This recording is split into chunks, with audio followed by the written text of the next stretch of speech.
Saya tanyakan kepada Anda, pernah nggak selama hidup ya, ini evaluasi kita saja, kita belum bicara turunan materinya.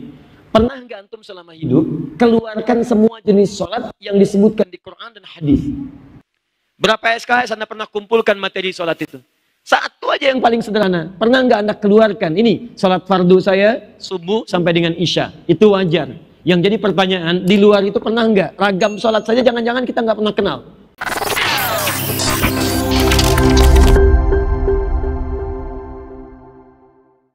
Satu, Al-Quran memperkenalkan pada kita semua bahwa saat manusia itu diciptakan, setidaknya diperkenalkan oleh Al-Quran untuk membawa dua misi kehidupan.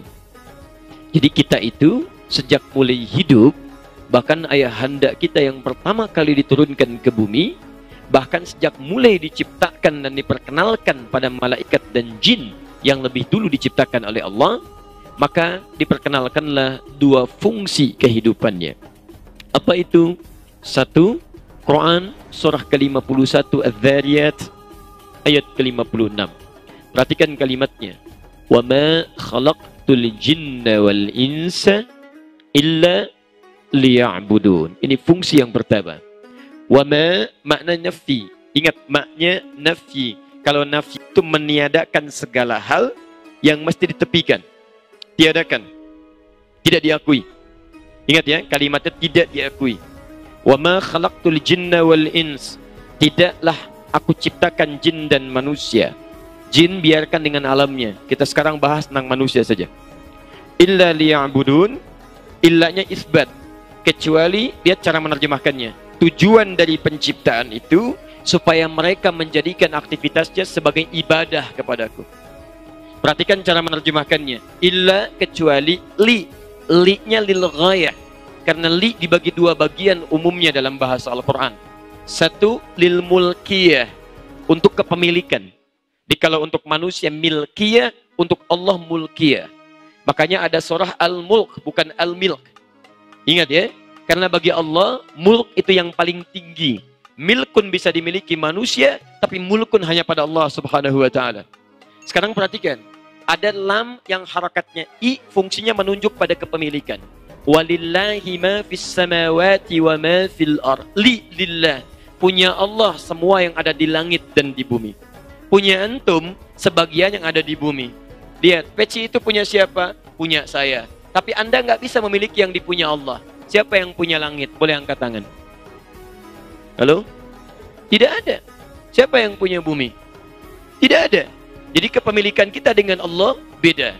Karena itu ketika Allah perkenalkan kepemilikan Allah, Allah nggak akan kenalkan yang remeh-temeh. Allah kenalkan yang tinggi-tinggi supaya kita merasa bahwa ada beda antara kita dengan Khalik. Dan tidak ada manusia yang mengaku sebagai Tuhan. Sehingga ketika Fir'aun mengatakan dirinya Tuhan, ana rabbukumul a'la, Allah berikan pelajaran yang abadi sifatnya. Paham? Baik, sekarang kita kembali. Lama itu disebut dengan mulkiyah, kepemilikan. Maksud kami begini, kalau teman-teman baca Al-Quran, Anda bisa memahami dengan baik seperti apa Anda membaca dan memahaminya. Yang kedua disebut dengan ghayah. Ghayatun, li yang menunjuk pada tujuan. Fungsinya apa? Ana ji'tu huna litta'lim.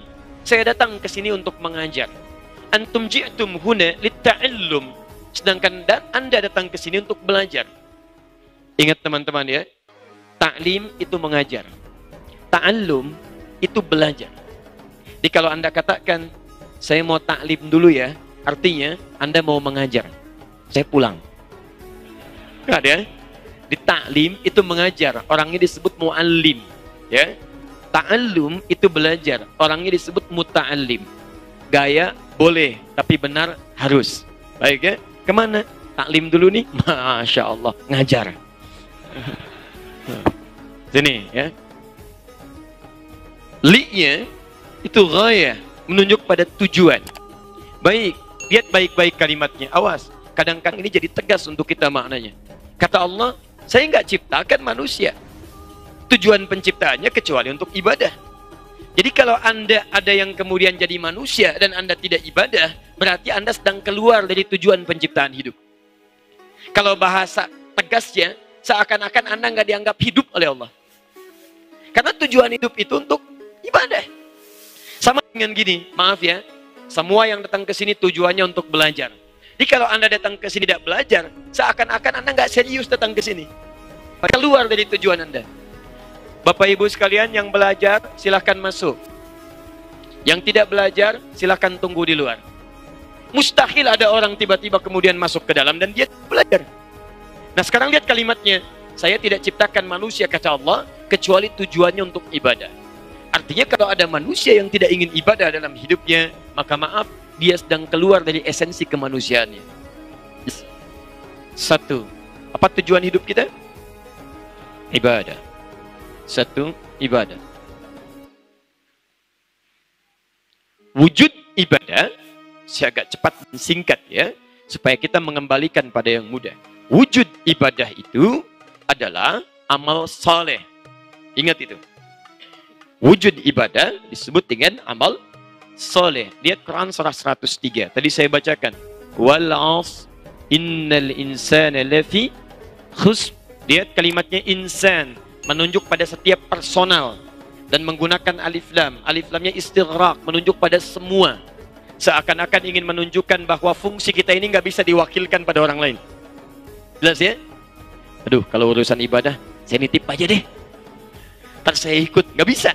Karena kalimatnya menggunakan insan, menunjuk pada personal, kemudian menggunakan alif lam, seluruhnya tanpa kecuali. Kalau nas itu umum, tapi insan menunjuk pada setiap kita. Lihat kalimatnya. Innal insana lafi khusr illa alladhina amanu wa amilus salihat. Wujud ibadah disebut dengan amal saleh. Jamaknya amilus salihat. Kita terjemahkan amal saleh. Kita turunkan pertama fungsi hidup. Fungsi hidup yang pertama adalah supaya orang bisa beribadah atau mengerjakan amal saleh.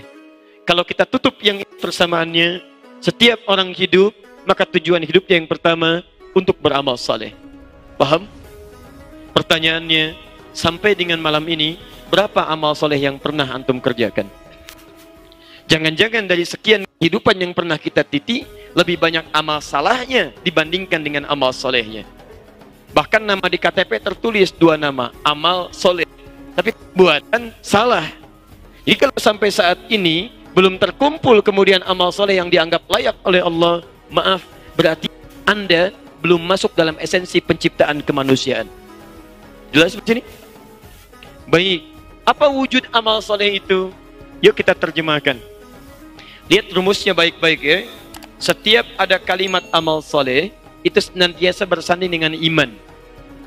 Jadi kalau Anda ingin mengetahui detail amal soleh, mudah, temukan kalimat iman, di situ pasti ada. Wal 'asr innal insana lafi khusr illa alladhina amanu wa salihat. Sekarang detailnya apa? Cari kalimat iman, setelahnya amal saleh. Mari kita lihat detailnya. Kalimat iman pertama Quran surah kedua Al-Baqarah ayat 3 misalnya sampai ayat 5-nya. Lihat kalimatnya. Alladzina yu'minuna bil ghaib. Iman. Ada orang-orang yang menyatakan dirinya beriman pada Allah walaupun tak nampak dalam pandangannya. Ghaib. Kemudian dia buktikan imannya dengan mengerjakan amal saleh. Wa yuqimunas salat wa mimma razaqnahum yunfiqun infaq walladzina yu'minuna bima unzila ilaik. Interaksi dengan Al-Quran, baik membaca, memahami, menghafalkan dan sebagainya, mentadaburi, mentafakuri dan seterusnya. Walladzina yu'minuna bima unzila ilaik wa ma unzila min qablik wa bil akhirati hum yuqinun. Baik, dan mengerjakan semuanya dengan yakin. Ini baru contoh. Setiap temukan kalimat iman, setelahnya amal saleh. Ya ayyuhalladzina amanu kutiba alaikumussyam, puasa. Ya ayyuhalladzina amanu aufu bil uqud. Ya ayyuhalladzina amanu idza nudiya lis-salati min yaumil jumu'ah. Ya ayyuhalladzina amanu, ya ayyuhalladzina amanu, amal saleh. Coba teman-teman ya, saya ambil contoh satu aja sampai dengan malam ini. Mohon maaf ya, kalau bagian dari pernyataan saya barangkali ada yang kurang berkenan. Tapi hal itu menjadi evaluasi dalam kehidupan kita. Karena satu saat kita akan berpulang. Mumpung masih diberikan kesempatan. Saya mau tunjukkan satu aja dari sekian banyak amal soleh yang kita titip sampai dengan malam ini. Sholat saja. Saya sering katakan kepada Anda, kalimat sholat pertama dibuka dalam Al-Quran dengan kalimat jama' ghair mahdud. Jama' tanpa batas. Kalau ada jama' tanpa batas, itu berarti menunjuk kepada semua ragam sholat yang pernah ditunjukkan dalam Al-Quran, dituntunkan dalam sunnah Nabi. Kalau semua jenis sholat, itu berarti mencakup yang fardunya plus sunnahnya.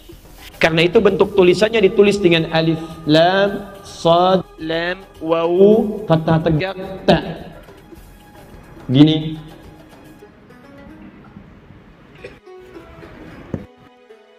Ya, mencakup yang fardu dan sunnah. Ini baru sholat, yang lainnya.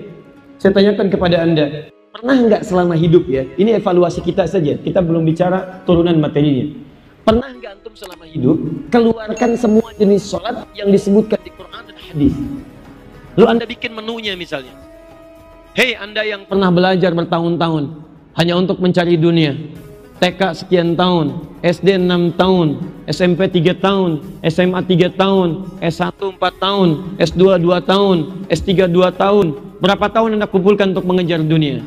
Berangkat gelap, pulang gelap, ada yang ikut seminar, ada yang ikut stadium general, macam-macam Anda kumpulkan.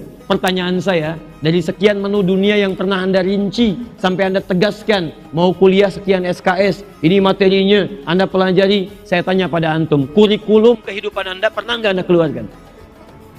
Berapa SKS Anda pernah tunaikan pelajaran sholat itu? Berapa SKS Anda pernah kumpulkan materi sholat itu? Satu aja yang paling sederhana. Pernah nggak Anda keluarkan? Ini sholat fardu saya subuh sampai dengan isya. Itu wajar. Yang jadi pertanyaan, di luar itu pernah nggak? Ragam sholat saja jangan-jangan kita nggak pernah kenal.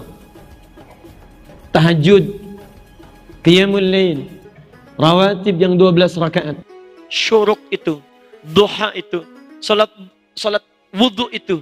Semua jenis sholat sunnah pernah kita keluarkan. Itu baru sholat. Jadi kalau ada anak kecil usia 5 tahun, usia 6 tahun, sudah mengerjakan sholat sunnah, Anda diberikan 50 tahun, 60 tahun, baru kenal sholat fardu, Anda butuh berapa tahun lagi untuk meningkatkan amal soleh? Saya mau tunjukkan pada antum sekalian. 2 hari lalu, ya saat kami melepas dari siswa kami yang akan ke Sudan, saya melihat fenomena luar biasa. Dari anak-anak kecil yang belajar di kelas informal, kelas malam. Teman-teman, terkumpul hampir 100 orang anak. Datang dari berbagai daerah yang berbeda. Usia mereka variatif, tapi rata-rata di kisaran 4, 5, 6 tahun. 4, 5, 6, 7. Tahukah Anda, pelajaran malam dimulai ba'da maghrib. Kalau maghribnya saja, ya wilayah Bekasi misal, jatuh di 17.50, tahukah Anda bahwa 17.30 mereka sudah mulai berada di masjid. Jadi sebelum adzan, sudah ada di masjid. Salat berjamaah, menata saf sendiri. Kemudian selesai maghrib, mereka menghafal Quran. Ba'da maghrib, menghafal Quran, mereka salat isya berjamaah. Ba'da isya, murajaah lagi. Kemudian mereka mendekat pada gurunya, lalu melepas gurunya, baru pulang ke rumah jam 9 malam.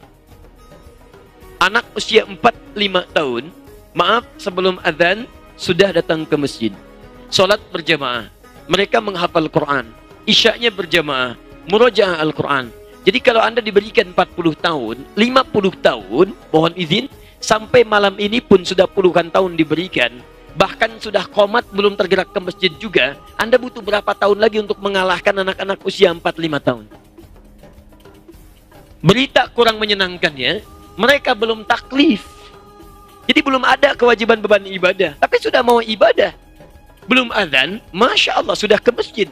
Antum sudah qomat belum tersentuh juga, antum butuh berapa tahun lagi? Itu poinnya. Saya sering kisahkan yang paling aneh. Ini ada orang jauh dari masjid. Jaraknya bahkan ada yang 1 kilo, 2 kilo. Kendaraan tidak Allah titipkan kepadanya. Jangankan level mobil, sepeda aja nggak punya. Tapi dia bisa gunakan kakinya untuk bersaksi di hadapan Allah.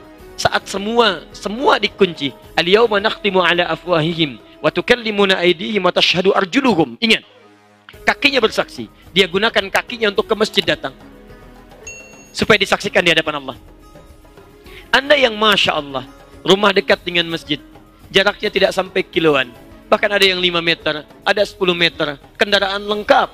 Sepeda Allah berikan. Motor Allah titipkan. Mobil variasinya banyak. Bahkan saking sayangnya Allah kepada Anda, speaker masjid pun ke rumah Anda corongnya begini nih. Tuh. Adzan kedengaran. Qomat jelas, Masya Allah. Kalau dengan sekian belum mampu menggerakkan hati Anda untuk ke masjid, Anda perlu diberikan apa lagi? Maka dari itu, sebelum hari berganti, pekan kemudian berubah, dan tahun juga kemudian berganti, bulan juga kemudian berubah. Coba lihat sampai dengan malam ini, barangkali dihidupkan kita dari sekian orang yang telah wafat. Saking sayangnya Allah supaya kita kembali merubah diri. Yuk, ini bagian pertama. Itu baru sholat ya, belum infak. Hati-hati. Itu baru infak ya, belum Al-Quran. Ada orang tidak bisa melihat, mau menghafal Quran. Antum diberikan mata sehat, untuk baca saja sampai malam ini belum bisa lancar. Antum butuh berapa hari lagi, dan butuh berapa tahun lagi untuk berubah. Ting. 2. Sabar ya, kita belum mulai materinya. Ini baru pengantar. Nih. 1. Kita akan mulai saat masuk ke sini. Kita masih di sini. Sampai jam berapa kita?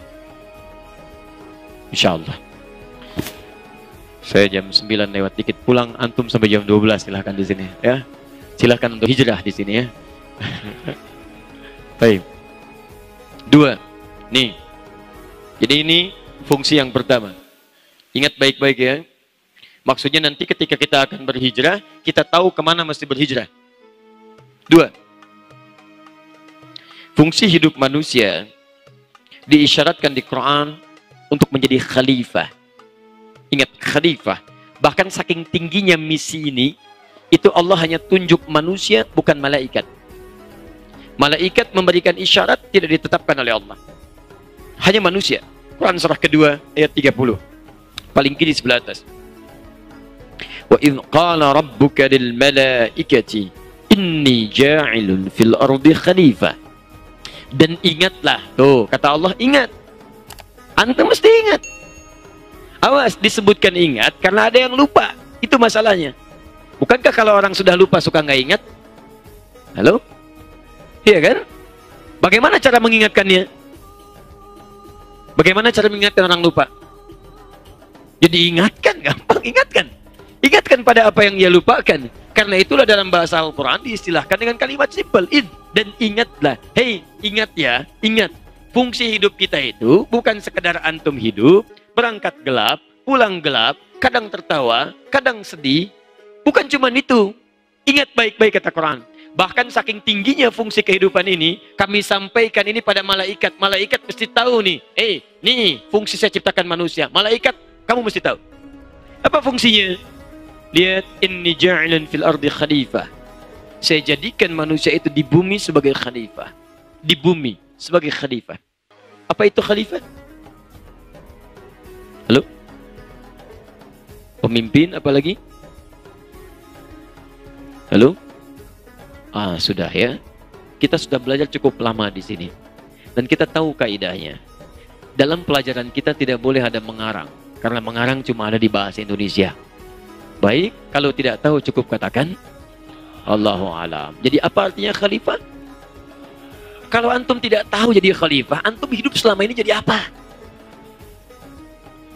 Masya Allah. Waktu dihisab, tahukah kamu fungsi hidup kamu? Wallahu a'lam. Masya Allah, luar biasa. Teman-teman kadang-kadang. Ayo coba lihat sini ya. Lihat, khalifah bukan sekedar pemimpin, bukan sekedar pionir.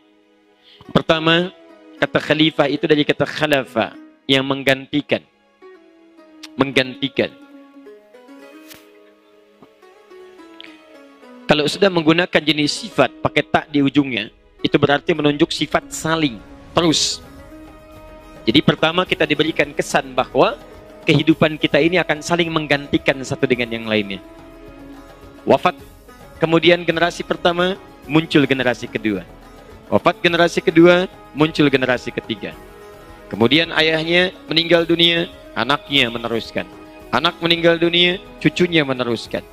Karena itulah setiap generasi senantiasa menyiapkan generasi terbaik setelahnya supaya bisa menggantikan lebih baik bagi generasi sebelumnya. Perhatikan wujud keterangan dalam Al-Quran, surat ketiga Ali Imran, ayat 35 sampai 37. Posisi paling kiri dari pertengahan sampai dengan ke ujungnya. Lihat kalimatnya. Idh qalat imra'atu Imrana Rabbi inni nadhartu laka ma fi batni muharrara fataqabbal minni innaka sami'ud du'a. Ketika Hannah dalam kandungannya bermohon kepada Allah, meminta kepada Allah agar bayi yang dikandung lebih dekat dengan Allah, lebih baik daripada ibu dan bapaknya, dan lebih mulia untuk menggantikan tugas generasi setelahnya. Teman-teman, saya ingin tunjukkan kepada Anda. Lihat baik-baik sini. Imran menikah dengan istrinya Hannah. Punya anak namanya siapa? Tuh kan, siapa nama anaknya? Bukan Allahu a'lam. Maryam. Maryam. Saya belum pernah dengar ada Imran punya anak, wallahu a'lam. Kan ada di ayat 36-nya, wa inni samaituha Maryam, bukan inni samaituha wallahu a'lam. Lihat sini. Maryam. Maryam punya anak namanya siapa? Isa alaihi salam. Lihat baik-baik. Imran nikah dengan Hannah. Hannah punya anak namanya Maryam. Maryam punya anak namanya Isa. Saya agak cepat saja, saya tidak akan uraikan detail. Lihat baik-baik sini. Generasi saling menggantikan, tapi isyarat Quran, generasi yang menggantikan itu mesti lebih baik daripada generasi sebelumnya. Perhatikan. Imran, Hannah punya anak namanya Maryam. Maryam lebih baik daripada ibu dan bapaknya. Perhatikan, lebih baik daripada ibu dan bapaknya. Maryam lebih baik daripada ibunya Hannah. Hannah tidak disebutkan namanya di Quran, cuman isyaratnya Imran atau Imran. Maryam disebutkan namanya di Quran, bahkan jadi surah ke-19, surah Maryam. Imran disebutkan keluarganya, Ali Imran. Maryamnya personal. Ini menunjukkan Maryam lebih baik dibandingkan kedua orang tuanya. Bukti kedua, Hannah bisa mengandung dan melahirkan, menikah dulu dengan Imran. Disentuh Imran, lahir Maryam. Maryam, Masya Allah, bahasa Qurannya, walam yamsasni bashar, tidak pernah disentuh oleh laki-laki manapun. Ingat bahasa Qurannya, bukan lahiran tanpa bapak. Kalau yang begitu banyak, awas hati-hati. Betul. Ya, awas hati-hati. Bahasa Qurannya walam yamsasni bashar, yang tidak pernah disentuh.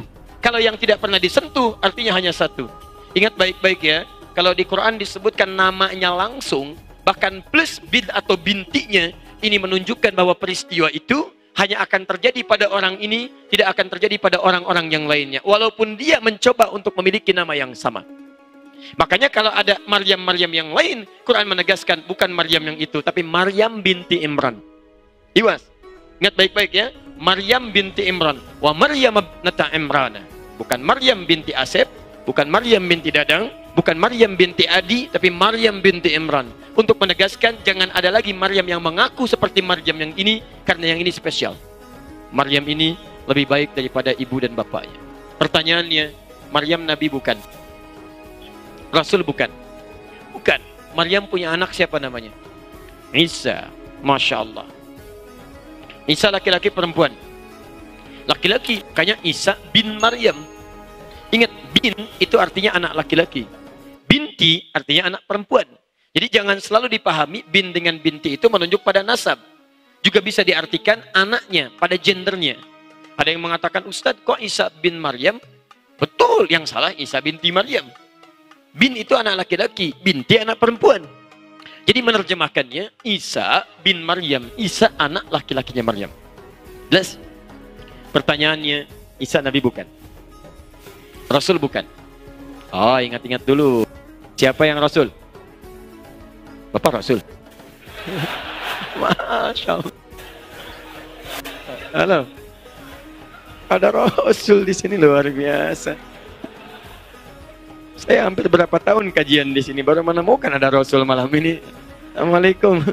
Aduh. Ya, semoga Allah mengampuni kita semua ya. Mungkin agak lelah tadi nunggunya ya. Baik. Sudah, di situ kadang kita merasa sedih ya. Kalau terlalu banyak sesuatu yang tidak kita pahami. Saya kalau diskusi dengan MUI Jawa Barat itu spesial luar biasa. Hampir tiap bulan ada nabi baru. Hampir tiap bulan ada nabi baru di Jawa Barat tuh. Ya, terakhir di Karawang. Mudah-mudahan sudah selesai. Ya, sini sudah. Betul. Ini ya. Sudah. Isa Nabi bukan. Rasul bukan. Maryam Nabi bukan. Rasul bukan. Berarti Isa lebih baik daripada Maryam, lebih baik daripada Imran dan Hannah. Perhatikan teman-teman, ketika berganti generasi, yang ini selalu lebih baik, yang ini selalu lebih baik dari sebelumnya. Kenapa? Karena tantangan di setiap masa itu beda dengan tantangan sebelumnya. Dulu, tantangan bupati dulu, mungkin sekarang selevel dengan tantangan camat. Tantangan camat dulu, mungkin sekarang selevel dengan tantangan RT. Jadi kalau Anda ingin membuat generasi terbaik, Anda mesti menyiapkan yang terbaik. Karena ketika saling menggantikan, zamannya sudah beda. Zaman 3315 Nokia, dengan zaman yang sekarang Apple sudah seri ke-8 bahkan mau plus, itu tidak mudah. Jadi kalau Anda tidak siapkan anak-anak kita lebih baik daripada sebelumnya, akan ketinggalan anak-anak kita. Yang paling berbahaya adalah kalau ada orang tua yang tidak menyiapkan generasinya untuk persiapan masa depannya yang terbaik. Masa depan yang terbaik itu apa? Wal tanzur nafsum ma qaddamat lighat. Quran surah 59 ayat 18 sampai akhiratnya. Ingat, tujuan kita kompetisinya bukan cuma dunia, sampai akhirat. Antum nih jangan bangga dulu kalau anaknya juara matematika. Kalau cuma juara matematika, non-muslim pun bisa jadi juara olimpiade. Yang jadi persoalan, maaf, saat di akhirat nanti, antum banggakan status dunia, banyak sudah orang tua membanggakan status akhiratnya. Hampir banyak sekarang anak-anak yang disiapkan orang tuanya untuk menjadi juara Al-Quran. Di mana antum? Ini poinnya. Nah sekarang, lihat baik-baik.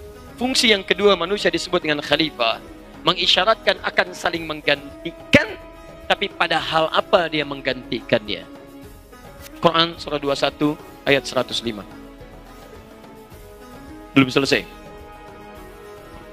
Walaqad katabna fi az-zabur min ba'di adh-dhikri anna al-arda yarithuha ibadiyas salihun. Lihat baik-baik. Inni ja'ilun fil ardi annal arda. Pertama, saya jadikan manusia itu di bumi sebagai khalifah. Di bumi. Tugas khalifah saling menggantikan. Dalam hal apa menggantikannya? Ternyata bukan cuma urusan masalah dunia. Tapi Masya Allah. Annal arda yarithuha ibadiyas salihun. Di bumi ini, kami tugaskan untuk saling mewarisi manusia itu pada hal-hal kebaikan. Di khalifah itu maksudnya punya misi yang menampilkan nilai-nilai kebaikan di bumi. Jadi kita ini diturunkan ke bumi untuk banyak beraktivitas kebaikan. Ini poinnya. Misi pertama untuk ibadah, misi kedua untuk memperbanyak kebaikan, berbuat baik. Berbahagialah teman-teman bahwa kita ini diciptakan jadi orang baik. Bahkan di antara kebaikan itu disebut dengan ins. Ins 18 kali disebutkan di Quran. Ins itu asalnya makhluk baik. Dari kata al-unsu, al-anasu. Satu, makhluk yang tampak, kelihatan. Makanya langsung disandingkan dengan jin sebagai lawan. Jin tersembunyi. Setiap ada kalimat di bahasa Arab dibuka dengan huruf jim dengan nun, artinya tersembunyi, tidak tampak. Jin, kenapa disebut jin? Karena tersembunyi.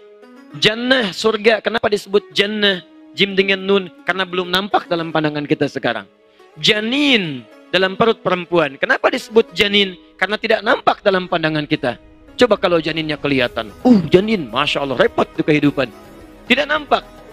Dan disandingkan dengan ins, jin, ins. Jin fitrahnya tidak nampak, tersembunyi. Itu fitrahnya. Jadi kalau ada jin melakukan penampakan, itu jin sedang keluar dari fitrah. Sedang punya masalah. Sedang punya masalah, ingat baik-baik itu. Ya, jangan diganggu. Kalau yang sedang punya masalah diganggu, tambah masalah nantinya. Jelas ya? Lawannya ins. Ins itu nampak. Makanya ketika bayi manusia mulai lahir, kelihatan. Nampak bayinya. Kan agak aneh kalau suaranya ada, bayinya nggak ada gitu kan? Itu yang repot. Tapi yang kedua, teman-teman sekalian, ingat, jin itu tersembunyi, manusia nampak. Jadi kalau manusia misalnya, senang sembunyi, pulang ke rumah, ada pintu depan, sembunyi lewat pintu belakang. Ke masjid sembunyi-sembunyi, ke kantor sembunyi-sembunyi. Maka pada saat yang bersamaan, dia sedang menjadi, bukan. Dia sedang jadi manusia yang keluar dari fitrahnya. Dia sedang punya masalah. Sedang punya masalah. Jadi kalau antum lihat teman-teman yang suka mojok sendirian, sembunyi-sembunyi dalam macam-macam, berarti ada sesuatu yang melekat dalam dirinya, yang perlu diselesaikan. Gampang melihatnya. Kedua, ins itu lembut, ramah, baik, halus. Di saat antum diciptakan, antum itu makhluk halus. Betul, halus. Perilakunya baik, lembut. Lawannya jin. Jin itu bukan makhluk halus. Jin itu disebut jin karena punya perangai yang kedua, kasar, tidak harmoni. Makanya kalau jin melakukan penampakan atau misalnya masuk pada jasad seseorang, jarang ada orang kemasukan jin tiba-tiba aja lembut. Assalamualaikum Ustadz, mohon izin. Kenapa? Pengen ikut taklim, sedang kemasukan jin. Mustahil. Mustahil. Orang kemasukan jin kalau tidak meracau, dia akan mengacau. Tapi manusia tidak. Saat dia diciptakan oleh Allah disebut dengan ins, diberi tugas jadi khalifah, kata Allah, kamu makhluk baik. Kamu makhluk lembut. Karena kita dipuji oleh Al-Quran, dimuliakan dari makhluk yang lainnya. Perhatikan, semua tubuh kita, sejak diturunkan ke bumi, lahir kita, dari rahim orang tua kita, generasi Adam, maka semua tubuh kita dari ujung kepala sampai ujung kaki disebut makhluk mulia. Quran surah 17 ayat 70. Lihat baik-baik ukuran hidup kita. Awas jangan main-main di sini. Walaqad karramna bani Adam. Kami telah muliakan seluruh anak keturunan Adam. Bani Adam itu semua keturunan Adam sampai kehidupan berakhir. Jadi teman-teman sekalian, kita ini makhluk mulia. Awas, kita makhluk mulia. Dari ujung kepala sampai ujung kaki. Apa di antara kemuliaannya? Lihat kalimatnya. Walaqad karramna bani Adam. وَحَمَلْنَاهُمْ فِي الْبَرِّ وَالْبَحْرِ. Karena kemuliaan itu kami izinkan banyak beraktivitas, umumnya di daratan atau di lautan. Indah bahasa Quran. Kata Allah, silakan beraktivitas di darat, di laut, kamu makhluk mulia. Mulia, silakan. Kenapa tidak disebutkan udara? Karena pada umumnya jarang orang beraktivitas di udara, kecuali hanya melintas. Ya, pernah ada jualan asongan di udara? Yang haus. Masya Allah. Aduh, gerah buka dikit dong kaca. Begitu dibuka, hancur pesawat. Kan? Susah. Darat, laut. Dan berbahagia kita. Orang Indonesia itu banyak dimuliakan oleh Allah Subhanahu wa Ta'ala. Coba silahkan lihat daratan mana yang paling luas kecuali Indonesia dan lautannya. Berapa banyak potensinya. Kata Prof. Mansur, Ahmad Mansur Surya Negara, orang tua kita semua yang beliau tinggal di Bandung itu, menulis buku namanya Api Sejarah tuh. Di jilid yang pertama, warnanya hitam, terbitan Surya Madani, halaman 19, posisi paling kanan sebelah atas, paragraf kedua baris 1 sampai 3. Indonesia itu daratnya 2 juta kilometer persegi.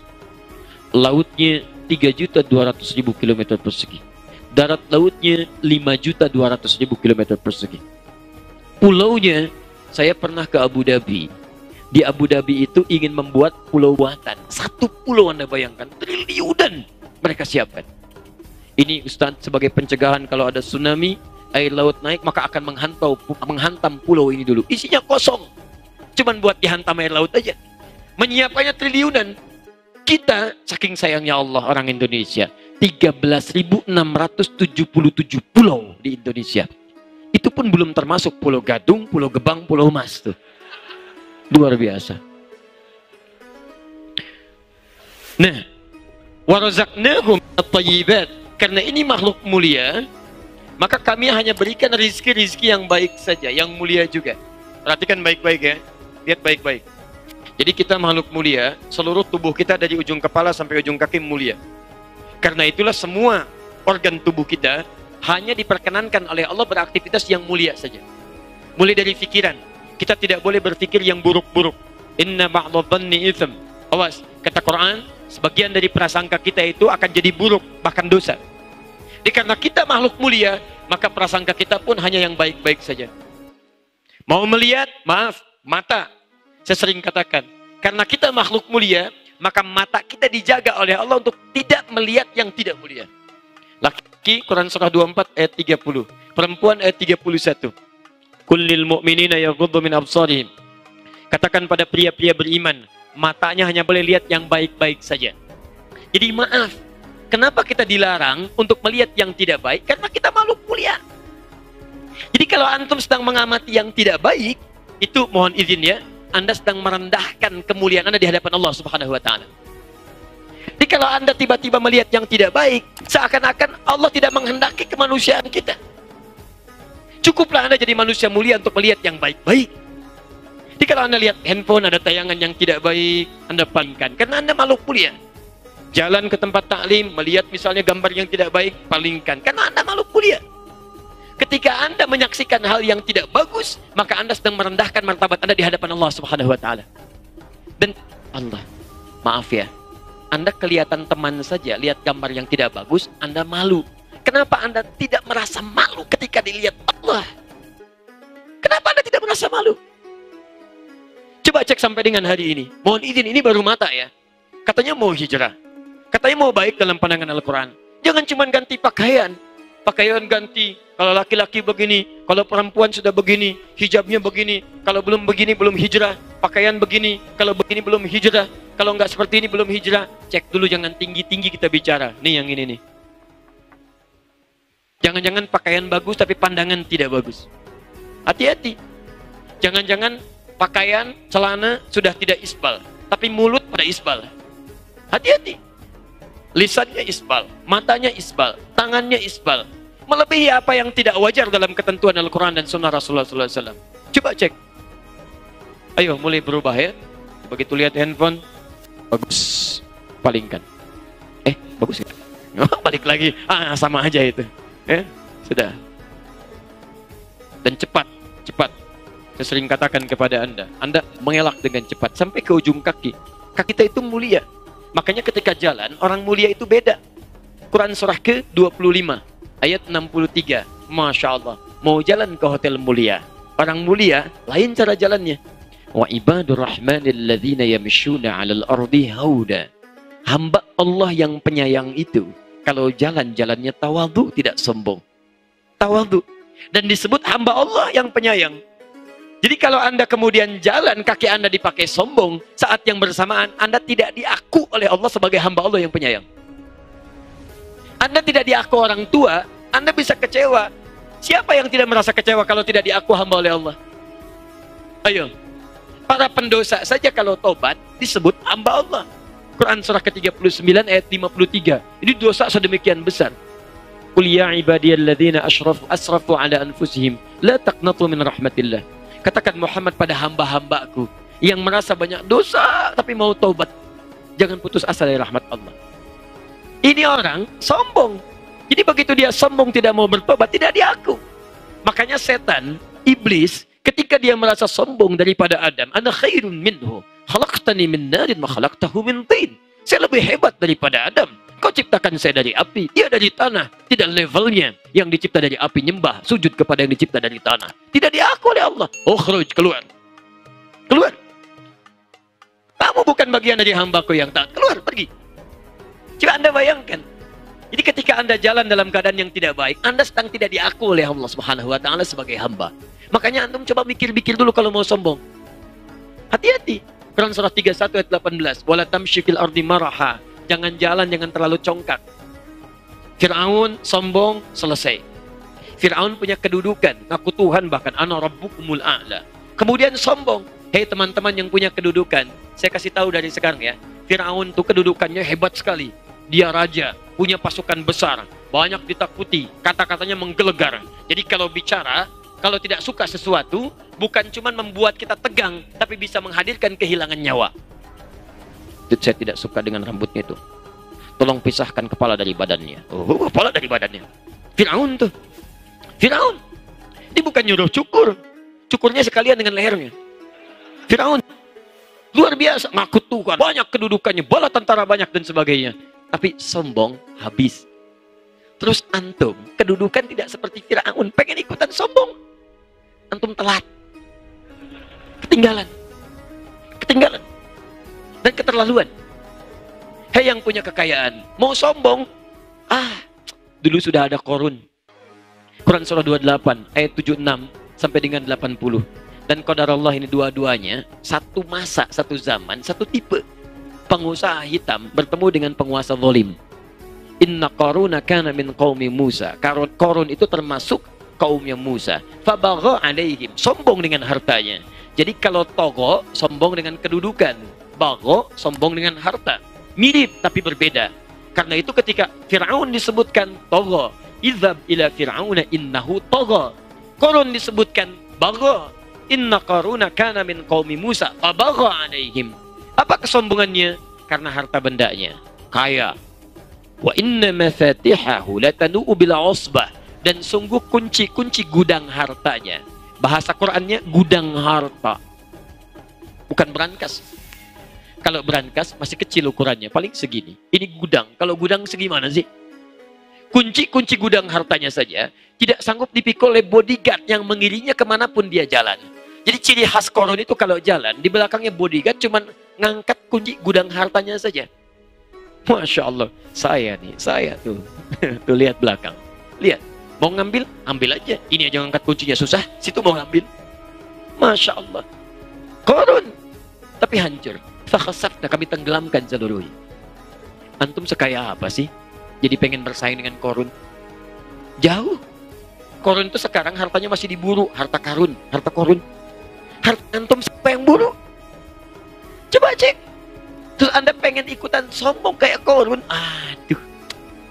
Baru punya Lamborghini. Korun sudah punya Lamborghini tuh. Banyak tuh. Ayo, antum mau apa lagi? Ya, nggak ada teman-teman sekalian. Untuk apa? Jadi antum telat ketinggalan. Sayang. Kalau cuma baru sedikit, sudah kemarin nggak ke masjid. Begitu beli Ferrari, keliling komplek ngajak ke masjid. Ayo ke masjid, ke masjid. Masya Allah, melangkah aja gampang. Paham ya? Jadi, sekarang kembalikan. Kita itu diciptakan sebagai orang baik. Jadi kalau dari ujung kepala sampai ujung kaki belum baik, maka kita sedang keluar dari fitrah kemanusiaan kita. Ini. Karena kebaikan inilah dan kemuliaan ini, kita dilebihkan dari makhluk lainnya. Kembalikan ke ayat. وَفَضَّلْنَاهُمْ عَلَى كَثِيرٍ مِمَّنْ خَلَقْنَا تَفْضِيلًا. Karena itulah kami lebihkan manusia, kami muliakan dari makhluk-makhluk yang lainnya. Jadi Anda kalau ingin dianggap mulia oleh Allah, maka tunjukkanlah kemuliaan hidup kita yang ini. Bicara yang baik-baik, mendengar yang baik-baik, maaf, memegang yang baik-baik, melangkah pada yang baik-baik. Karena itu mohon maaf ya, kalau semuka bumi ini, Islam, Muslim, aman dunia ini. Aman. Dan kalau orang Islamnya menegakkan fungsi keislamannya, maka tentram kehidupan kita.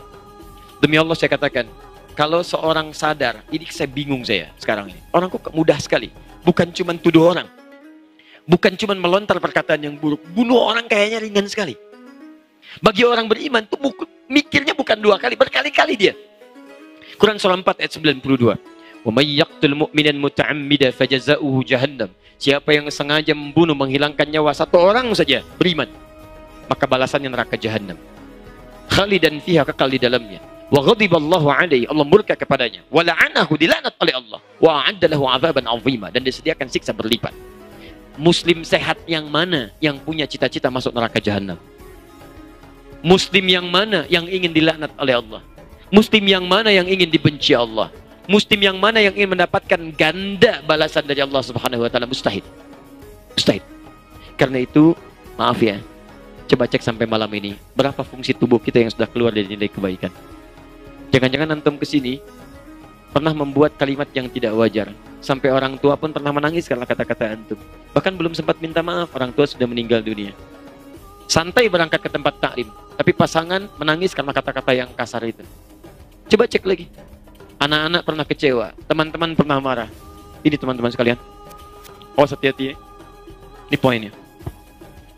Sekarang, maaf, kalau Anda sudah paham fungsi hidupnya, ibadah dengan ini, maka coba cek sampai malam ini, Anda sudah hidup berapa tahun, berapa bulan, berapa hari, berapa jam, berapa menit, berapa detik.